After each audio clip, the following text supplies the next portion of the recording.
Perks, they're great. As fans began connecting the dots between these incidents, their suspicion grew stronger that Oprah played a significant role in Toni's decline. This perception was fueled by the well-known conflict between Oprah and Monique. Many believe that Oprah had effectively derailed Monique's career, and there were even rumors that Monique was on the brink of homelessness. The lack of any public apology from Oprah for the harm inflicted upon Monique only added to these suspicions. Here you have Gucci flatware. I'm Oprah Winfrey and I don't have Gucci flatware. First of all, I didn't know Gucci made silverware. You ain't got Gucci flatware because you didn't want to buy it. It's not because you couldn't afford it. What do you mean? And immediately, she made me feel... Oprah Winfrey's public image is now under serious scrutiny after a new lawsuit filed by Toni Braxton.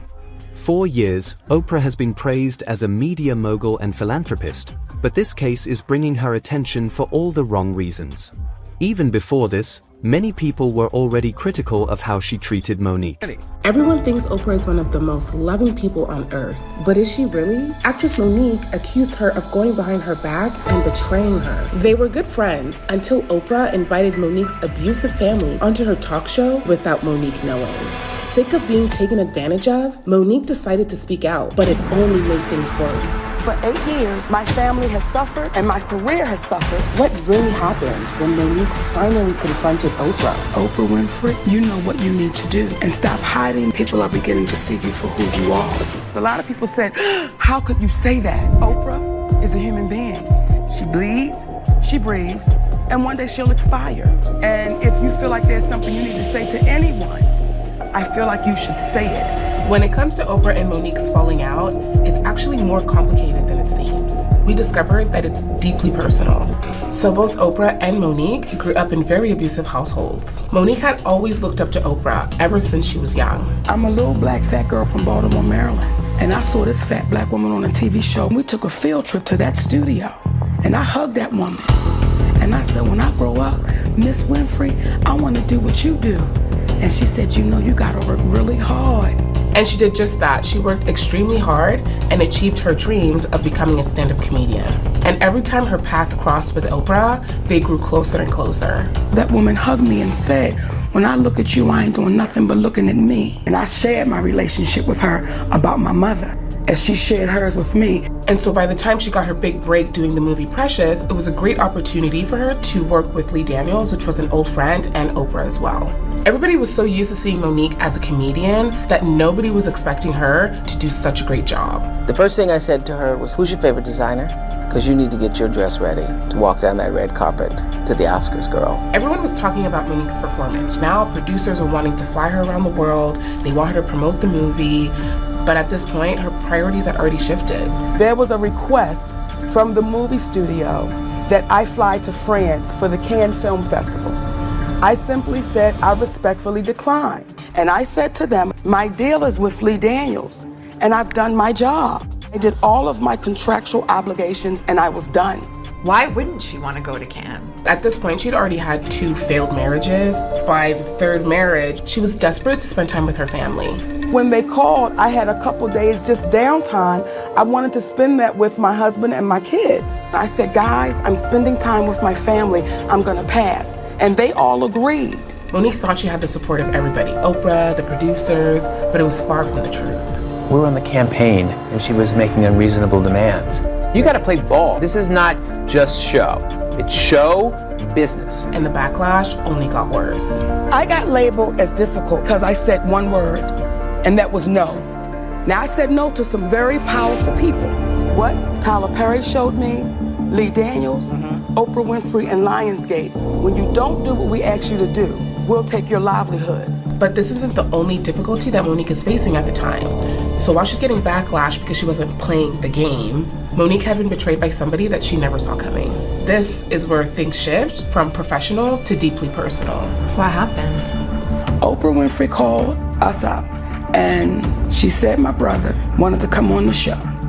Your older brother you described as a monster, and he abused you. Yes. From the time you were 7. How did he abuse you? Are we talking about sexual abuse? Yes. She said, if you don't want me to have your brother on the show, I will cancel the show. But I wanted to call you up to see how you felt first. Monique thought Oprah had her back, but that was not the case. I began to see commercials with my brother, my mother, my father, and my other brother. Now, the reason why that means so much is because in the conversation we had about my brother, we then went deeper and we began to talk about our relationships with our mothers and our fathers. She never said my mother was coming on that show, because had Oprah Winfrey said, I'm gonna have your mother, I would have said, shut it down. Not only are you betrayed by somebody that you thought was your friend, but somebody that has lived the same experience as you and should know how deep that would hurt. It probably was a really bad mistake on Oprah's part, but according to Monique, Oprah didn't apologize for it. And pry into their problems, which I cannot imagine having a friend invite my brother who had molested me onto her show to make him look better. Some may think that you're only doing this to get into the good graces of your sister now because she has an Academy Award. Nah, I'm doing this to apologize to my sister, to hopefully bring back some family unity. As for their relationship now, Monique recently told Barbara Walters there is none. Did your brother ever apologize to you? The apology that I got from my brother is, if you think I did something wrong, then I'm sorry. They were my exact words to my sister. Well, there's no more if you think I did it.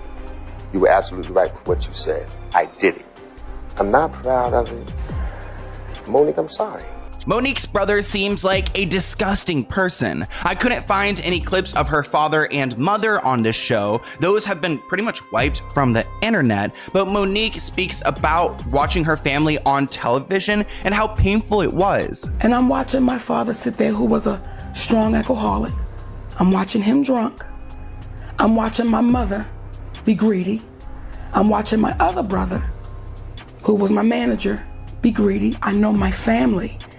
And I'm watching my brother who molested me sit on this stage trying to paint this picture of I'm trying to be a help, but now I'm watching the scam.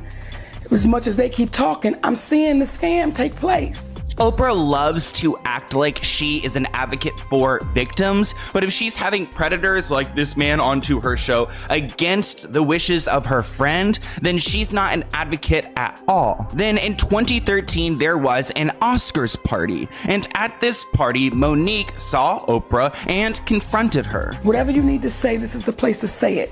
Whatever you need to say, this is the place to say it. So they were going around the room getting people's feelings on how they felt about when they got this Oscar. And it got to be my turn. And I really wasn't impressed with the Oscar. So I really didn't have anything to say to Lupita other than, baby, play it your way. This is your turn. So do it the way you want to do it. So you don't look back and say, I wish I would have. No one else can tell you how to do it, but you can do it your way, because it's your name that will be called. You're the nominee. And then I looked to Oprah Winfrey. And I said, you know, you and I need to have this conversation.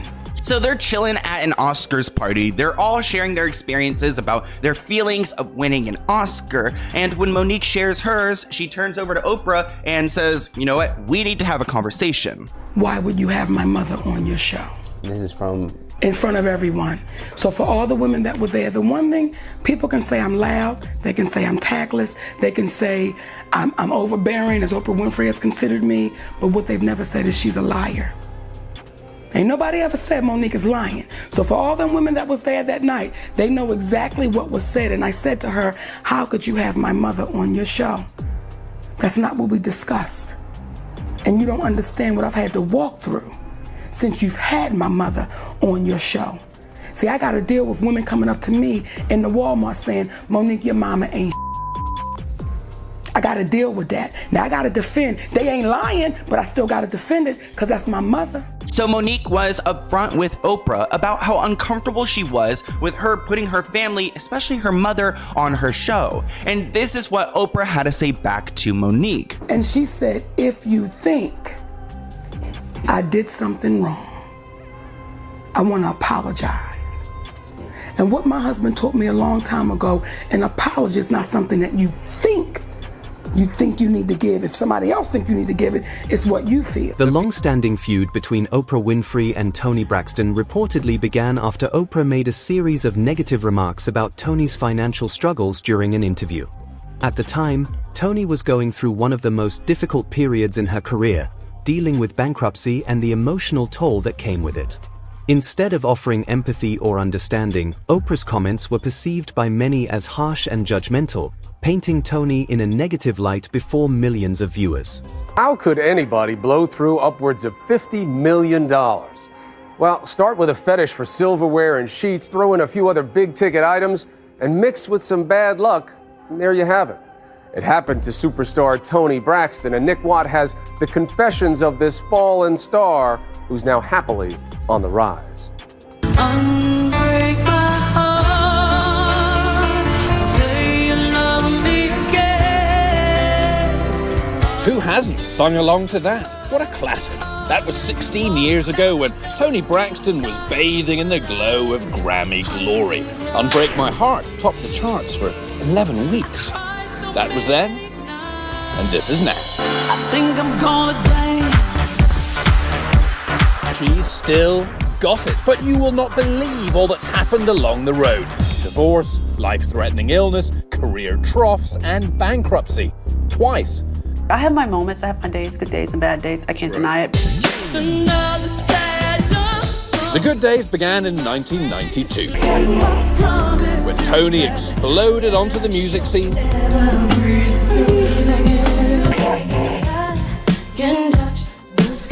garnering a host of awards. Toni Braxton. Toni Braxton. Toni Braxton.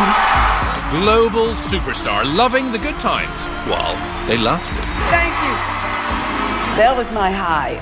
Performing, that's the best feeling. The attention is what gives me joy. And then the lifestyle is incidental. The perks are lovely. I can't deny the perks. They're great. I mean, in the beginning, it's all new. Anything new, you want it all. The trouble was, while her records were selling millions, she was only taking home thousands.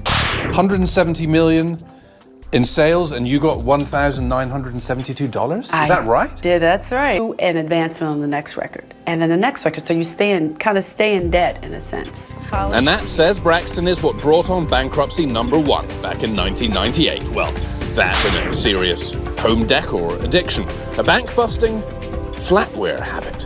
You perhaps slightly lost touch with reality.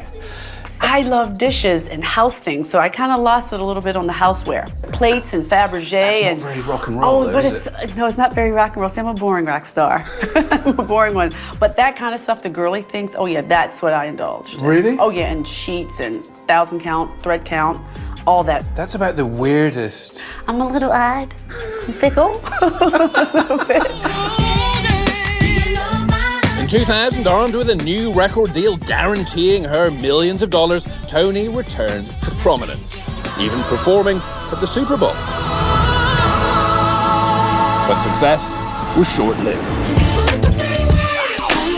Her next 3 albums only sold a few 100,000 copies each. There have been albums that don't sell. Those How do you deal with that? That's like that one night stand you don't want to talk about. You don't want anyone to know about those records that didn't do well. I have a few of those. Bad sales, so what? All right, Las Vegas. Toni took her music directly to the fans. The Vegas Review Show. And then 18 months later, a startling turn of events. The doctors told me that I would never be able to perform. They said 1 or 2 songs here and there occasionally.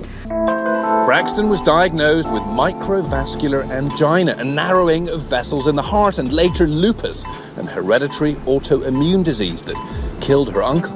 Her self-financed Vegas comeback was over. The Vegas show, I just renewed all my contracts with all my vendors. And then a month later, I got sick. Cue bankruptcy #2, with reported debts upwards of a staggering $50 million. The issue is that there was like $15,000 owed to Tiffany. And that makes people think. But some of the things you read aren't true, because I heard that I owed BMW too, and I don't own a BMW. But I cared what my audience thought about me. In what sense? Because you're supposed to be smarter. And so I suppose it must annoy you that people like me ask you about it. No, because I get to tell my story. Depending on how you edit it. Where's the editor? I'm joking. The Grammy winner was so desperate to unbreak her bank account that she was driven to, well, nearly to nudity. There's nothing wrong with doing Playboy. I mean, the women are beautiful. I thought about it. I mean, the money must have been tempting. The money was tempting, but I'm thinking, I have kids, I have a son, I have boys. What are their friends gonna say? I saw Denim and Diesel's mom knockers.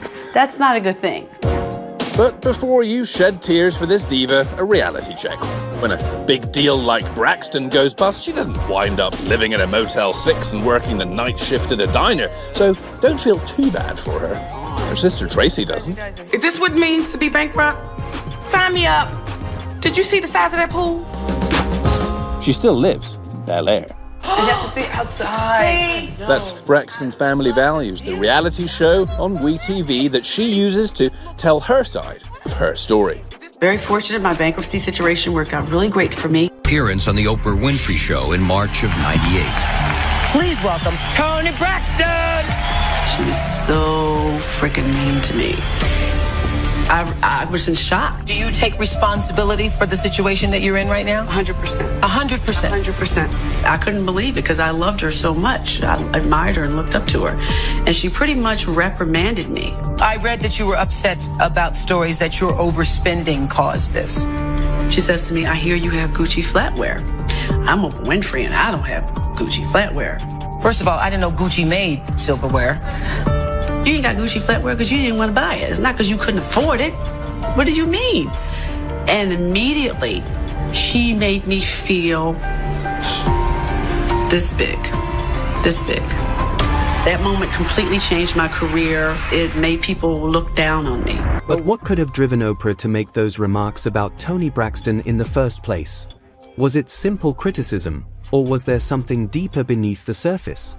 Some believe that at the time, Toni Braxton's rapid rise to fame, with her chart-topping albums, undeniable talent, and growing influence, may have been seen as a potential threat to Oprah's long-standing dominance in the entertainment world.